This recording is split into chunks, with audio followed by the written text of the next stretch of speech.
Petrol pump dealership देण्याच्या बहाण्याने एका अज्ञाताने एका व्यक्तीकडून 8,86,983 रुपये ऑनलाईन भरून घेऊन फसवणूक केली। ही घटना काळूस खेड येथे घडली आहे। या प्रकरणी विनायक आप्पा पवळे वय 33 राहणार पवळे वस्ती काळूस तालुका खेड यांनी चाकण पोलीस ठाण्यात फिर्याद दिली आहे।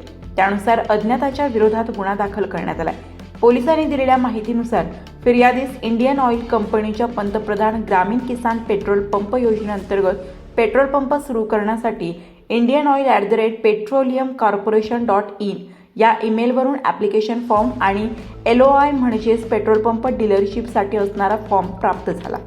फिर्यादीने ते फॉर्म ऑनलाईन भरून दिले आणि पेट्रोल पंप सुरू करण्यासाठी एकूण 8,86,983 रुपये ऑनलाईन जमा केले। तसेच Prabhakar Singh sales manager Indian oil आणि Aditya Bansal HR manager Indian oil company यांनी फोन करून पेट्रोल पंप डीलरशिपसाठी डिपॉझिट म्हणून 20 लाख रुपये भरण्यास सांगितले। मात्र आरोपीने फिर्यादीस कोणत्याही प्रकारची इंडियन ऑइल कंपनीची पेट्रोल पंप डीलरशिप न देता त्यांची फसवणूक केली आहे।